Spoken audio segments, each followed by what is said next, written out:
Melanjutkan kisah Kenshin yang ada di video sebelumnya, cerita diawali dengan memperlihatkan masa kecil Kenshin ketika pertama kali bertemu dengan gurunya, yaitu Seijuro Hiko. Beliau melihat potensi besar dalam diri Kenshin dan memutuskan untuk menjadikannya murid. Di mana saat guru bertanya siapa nama Kenshin, Anda mungkin akan terkejut saat mengetahui jika nama asli jagoan kita semua ternyata adalah Shinta. Jauh dari kesan sangar dan mungkin terdengar sangat familiar di Indonesia. Sehingga guru Hiko pun mengubah namanya menjadi Kenshin agar terdengar lebih klop dengan judul. Karena coba kalau namanya nggak diganti, masa Rurouni Shinta, Himura Shinta, Shinta Batu Sesang Pembantai, loh kan tadi ramu tuh toh.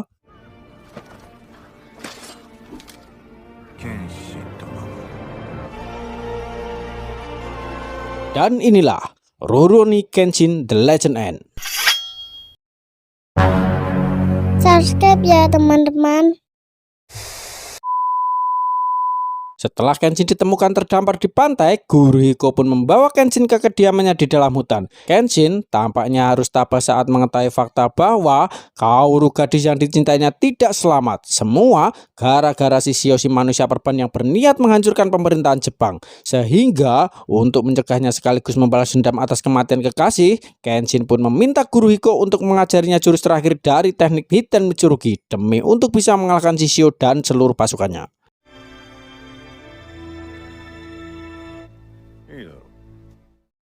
Beralih ke Shishio yang sudah tiba di kota Tokyo dengan kapal raksasanya. Ia langsung menembakkan beberapa meriam tepat di tengah kota sebagai tanda akan kehadirannya.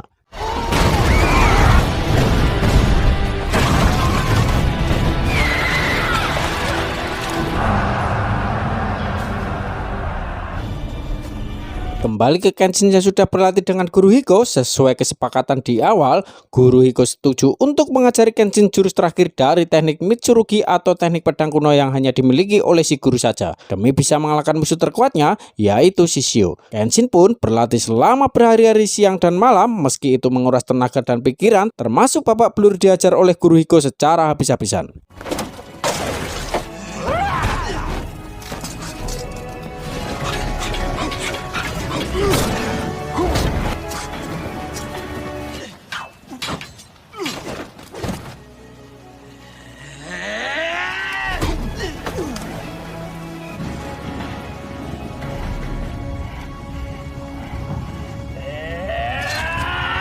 Pada hari ketiga latihannya, Kenshin terlihat berada di sebuah lokasi hutan bambu. Guru Hiko sendiri terlihat sudah memakai pakaian ciri khasnya semasa masih menjadi pembunuh, sebagai tanda bahwa hari ini beliau akan mengajari jurus terakhir yang Kenshin inginkan.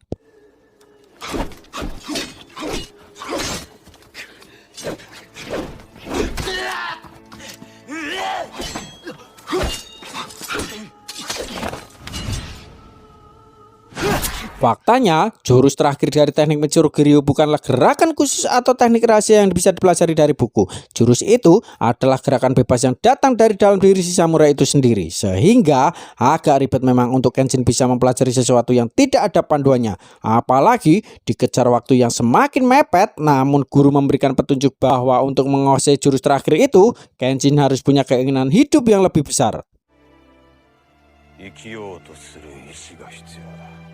Pada akhirnya, Kenshin pun sadar bahwa selama ini ia memang selalu dihantui rasa bersalah atas semua pembunuhan di masa lalu. Hal itu menjadikannya sebagai sosok yang penuh rasa penyesalan, merasa takut dan gelisah. Takut jika ia mengulangi pembunuhan lagi yang secara tidak langsung telah menurunkan insting bertahan hidupnya, dan itulah yang membuat Kenshin agak lemah, letih dan gelendak-gelendik penuh keraguan. Buktinya, ia bahkan kalah dari seorang bocah ingusan yaitu Sojiro, anak buahnya Shishio yang juga telah mengakibatkan pedang pertamanya patah. Setelah memahami kunci untuk menguasai jurus terakhir, Kenshin pun mulai berlatih kembali dan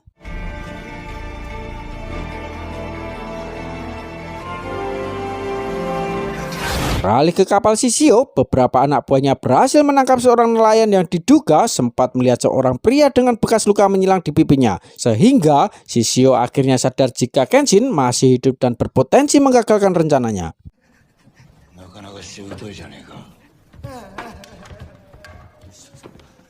Untuk itu, Shishio pun melakukan pertemuan dengan pihak pemerintah yang dipimpin oleh seorang menteri bernama itu. Dengan dalih silaturahmi dan melakukan musyawarah, Shishio pun mempersilahkan menteri dan jajarannya untuk duduk sembari menikmati hidangan yang sudah dipersiapkan.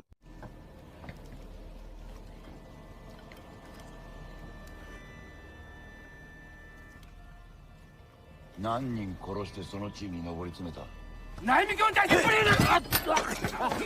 Dan ya, satu menteri pun dibunuh gara-gara menyela omongan Shishio yang belum selesai, di mana menteri itu dan jajaran yang ketakutan pun mencoba untuk tetap tenang karena semakin mereka bereaksi berlebihan, hal itu justru akan membuat Shishio semakin brutal.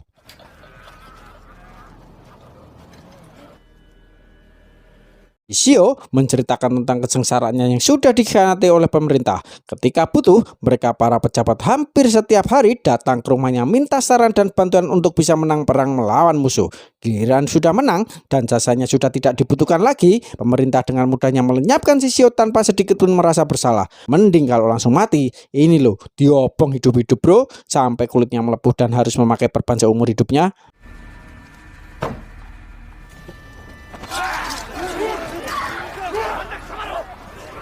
Shishio dengan belak-belakan mengutarakan niatnya untuk menghancurkan pemerintahan Jepang, terkecuali mereka para pemerintah pejabat dan jajarannya bisa menemukan Kenshin dan mengeksekusinya di tempat umum. Baru Shishio akan mengurungkan niatnya, yang padahal kita semua tahu itu hanyalah dusta dan kebohongan semata. Karena justru Mas Kenshin lah yang sangat Shishio takutkan.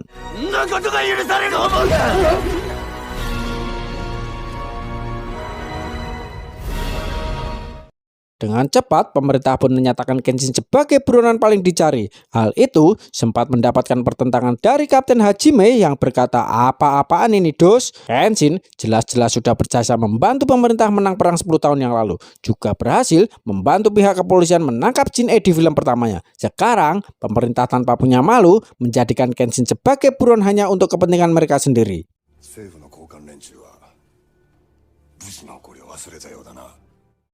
Sejenak kita tinggalkan dulu urusan Shishio, Kenshin dan pemerintah dan beralih kepada Sanosuke yang masih berada di pengenapan si tetua. Yang setelah menyadari Kenshin masih hidup berdasarkan selebaran yang disebar oleh pemerintah, mereka juga baru mendapatkan informasi terkait Kaoru yang ternyata masih hidup dan saat ini sedang dirawat di rumah sakit.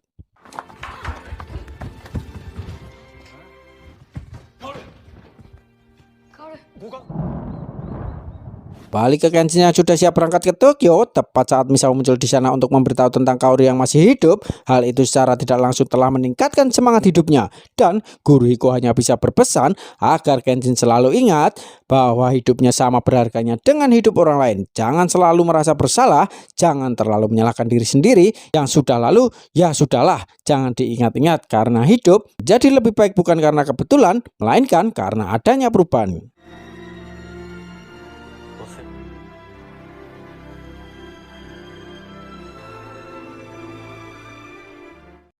Misao langsung membawa Kenshin ke penginapan yang ternyata Sanosuke, Yaeko dan Kaoru sudah lebih dulu berangkat ke Tokyo. Sehingga tanpa buang waktu, Kenshin pun langsung berangkat menyusul mereka.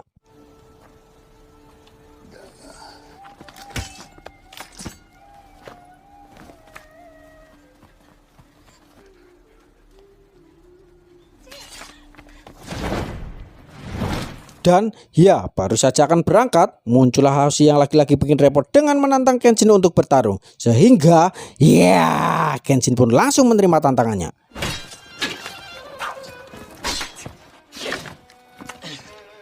Dengan ciri khasnya yaitu pedang pendek dan pedang panjang, Hoshi pun terus menyerang Kenshin dan mendesaknya agar menjadi batu sel lagi. Yang karena Kenshin tidak tahu siapa Hoshi dan apa motifnya, Kenshin pun tidak bertarung secara tenanan sehingga...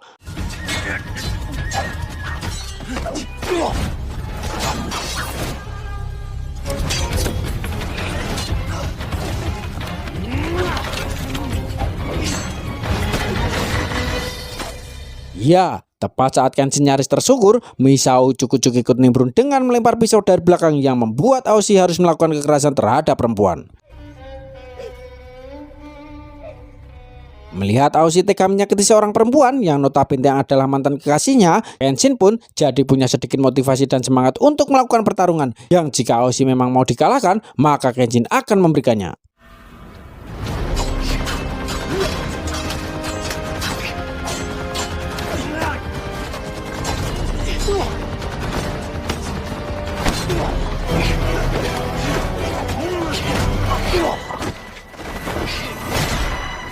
Dan ya, andai kata pedang yang Kenshin gunakan bukan cakar batu atau pedang mata terbalik, wah udah modiar itu si Aoshi. Karena ia masih bersikeras ingin menjadi nomor 1, Kenshin pun merasa perlu untuk menyadarkannya sekaligus memberikannya pelajaran penting yang tak terlupakan.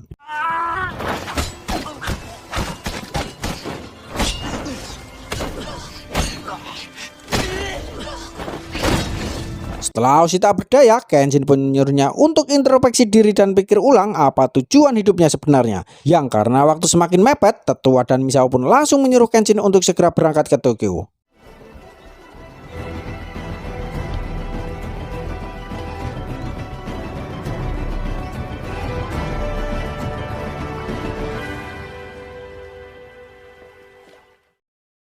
Tibanya di Tokyo, lebih tepatnya Dojo Kaoru, ternyata di sana hanya ada Megumi. Yang sesaat setelah Kenshin mengganti pakaian dengan pakaian dinas ciri khasnya, muncullah beberapa polisi yang datang untuk menangkapnya. Kenshin mencoba melakukan sedikit perlawanan, namun karena mereka semua adalah kroco, Kenshin hanya sedikit menghunuskan pedangnya dan pada akhirnya memilih untuk menyerahkan diri.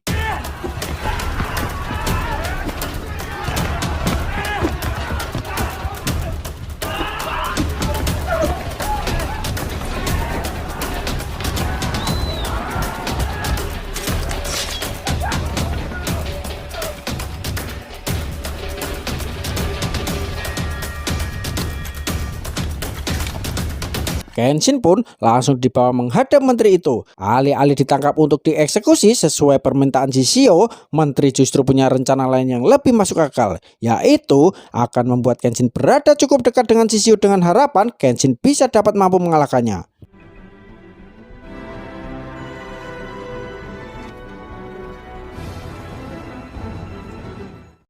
Kabar eksekusi pun langsung sampai ke Sanosuke dan Kaoru yang baru tiba di Tokyo, sehingga mereka langsung pergi menuju pesisir pantai yang akan menjadi lokasi eksekusinya.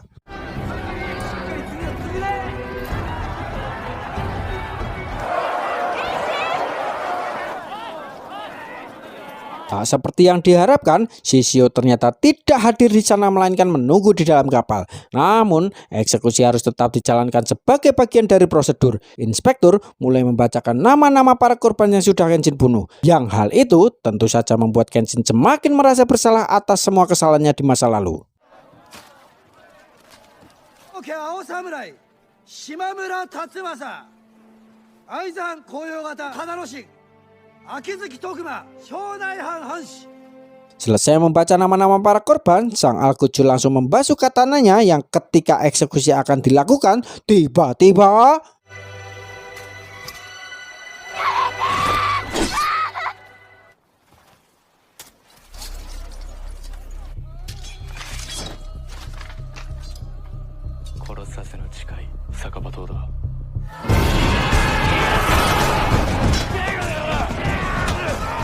ya, semua ini hanyalah settingan untuk mendapatkan Shishio. Yang karena target yang dimaksud tidak ada di sana, Kenshin ditemani Sanosuke pun langsung meluncur duluan ke kapal. Sementara Kapten Hajime dan para polisi akan tetap bertahan di sini untuk menghadapi beberapa pendekar utusan Shishio.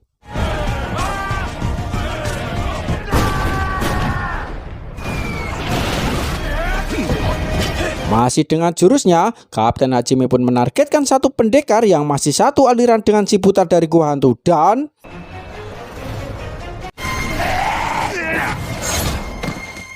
kembali ke Kenshin dan Sanosuke yang baru sampai di atas kapal. Kenshin dengan teknik satu lawan banyaknya pun langsung melakukan serangan dan inilah yang terjadi.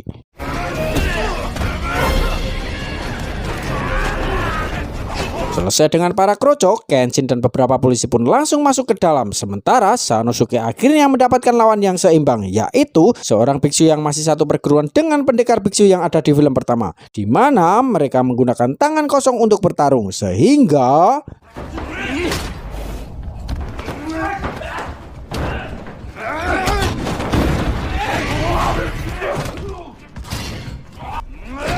ya, Sanosuke benar-benar dibuat babak belur setelah mendapat pukulan beruntun dari si biksu. Namun, sebagai petarung jalanan yang memang terbiasa gelut dengan gaya bebas, Sanosuke pun menargetkan perincilan si biksu hingga ia jebabah tidak berdaya.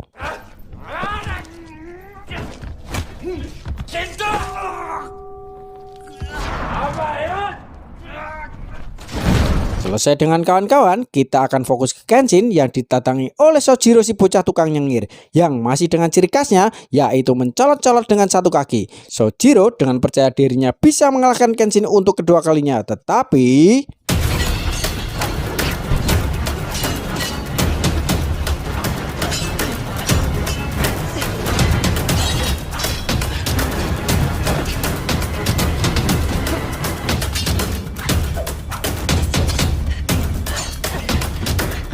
ya, Kenshin menyerang satu kaki Sojiro yang membuatnya tidak bisa mencolot-mencolot lagi. Hal itu membuatnya sangat stres, termasuk sudah tidak bisa nyengir lagi seperti sebelum-sebelumnya.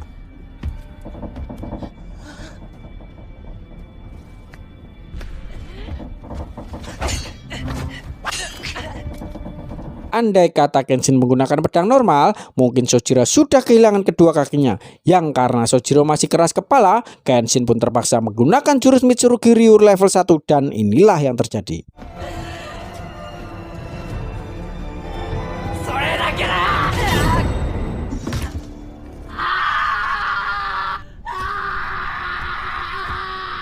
Selesai dengan Sojiro, kini Kenshin akan menghadapi Shishio yang menyambutnya dengan tembakan dari senjata mesin, di mana Shishio menyuruh ajudannya untuk berhenti dan memutuskan untuk melakukan duel dengan Kenshin yang merupakan seniornya sendiri.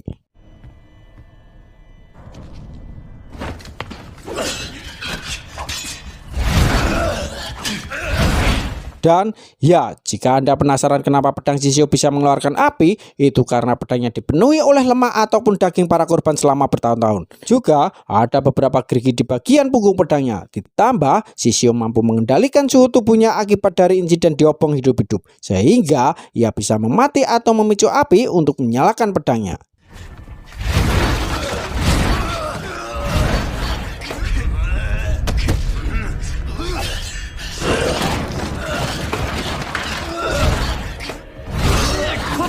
Dan ya, Shishio pun memakai jurus bocil yaitu menggigit yang membuat Kenshin menjadi lengah dan tersungkur, di mana Kapten Hajime yang baru tiba di kapal pun langsung turun tangan untuk membantu Kenshin mengalahkan Shishio.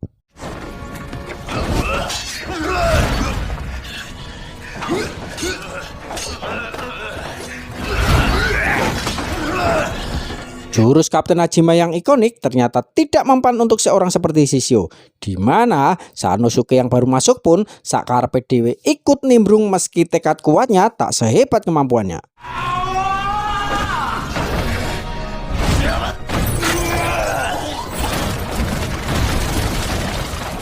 Hanya butuh 30 detik saja untuk Shishio mengalahkan dua orang yang bisa dibilang paling jago di wilayahnya. Tapi tidak untuk Kenshin yang sudah bangkit kembali dan tiba-tiba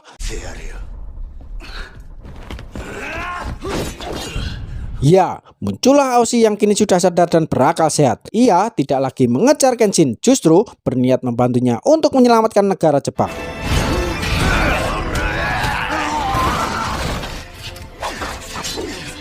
Dengan kekuatan kolaborasi, mereka berempat pun bersama-sama melawan Shishio. Lebih tepatnya, mereka mengeroyok Shishio yang hanya seorang diri. Saking kuatnya, mereka bahkan tak mampu hanya untuk sekedar membuatnya berdarah. Dan justru malah Kenshin dan kawan-kawanlah yang harus babak belur oleh si manusia perban ini.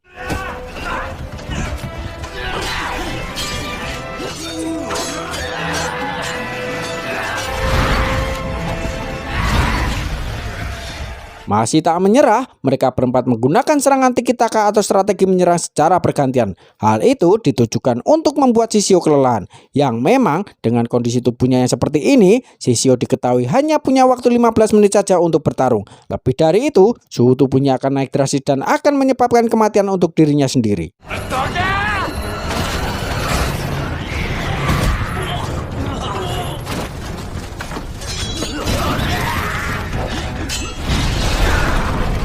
Dan ya, meski dengan tubuhnya yang melemah, Shishio masih bisa membuat Hajime, Sano, dan Aoshi terkapar sampai tak bisa berdiri lagi. Melihat Shishio mulai tak berdaya, sang kekasih yang bernama Yumi pun langsung turun dan memohon agar Kenshin menghentikan pertarungannya. Tapi apa yang terjadi?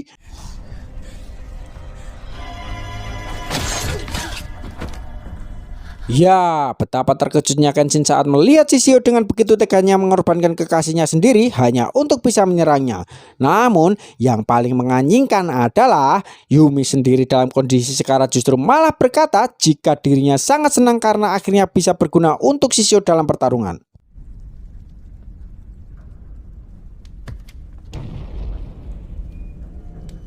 Dan ingat, jika sudah melibatkan wanita, anak-anak, ataupun seorang yang lemah, Kenshin benar-benar sangat marah dan tidak bisa memaafkan perbuatan seperti itu. Sehingga, ya, weduslah disinilah Kenshin akan menjadi benar-benar brutal.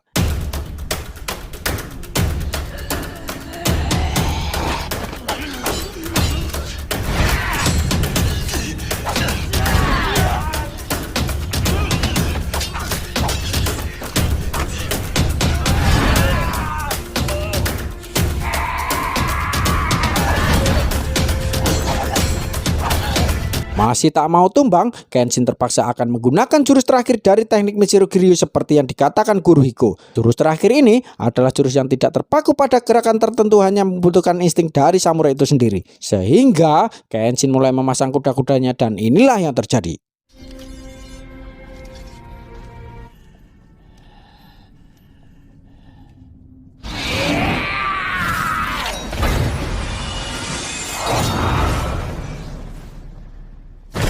Ya, pedang Shishio pun patah bersama dengan tubuh Shishio yang naik drastis. Hal itu menyebabkan tubuhnya mengalami overheat, demam tinggi, panas dalam, sariawan dalam taraf yang berlebihan, sehingga riwayat Shishio pun berakhir dengan tubuh yang terbakar dari dalam dirinya.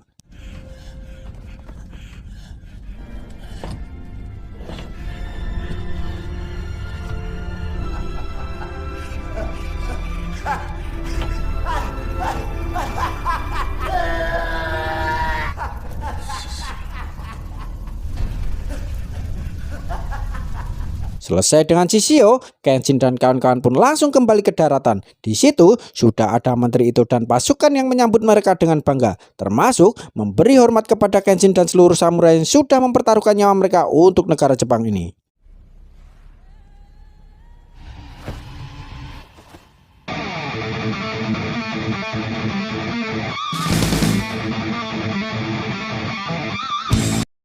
Setelah semuanya selesai, Kenshin dan kawan-kawan pun kembali ke dojo dengan melanjutkan kehidupan normal mereka, di mana Kenshin sendiri akhirnya menembak Kaoru secara tidak langsung dan melanjutkan hubungan mereka ke jenjang yang lebih serius.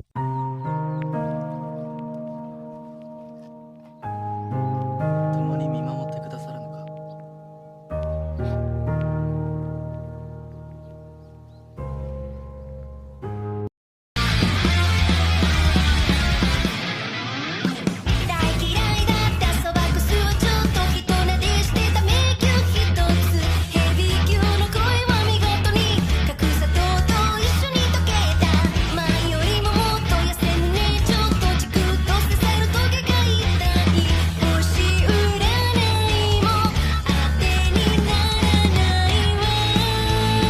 Tamat, ending yang sangat sangar. Pesan yang bisa diambil dari film ini adalah film ini juga mengajarkan bahwa meskipun seseorang memiliki masa lalu yang kelam, mereka masih memiliki kesempatan untuk berubah dan berbuat baik. Juga film ini menyoroti betapa berharganya persahabatan dan cinta dalam membangun kekuatan untuk melawan segala rintangan. Waspadalah, waspadalah. Terima kasih sudah menonton sampai akhir. Saya Kundes pamit undur diri. Bye.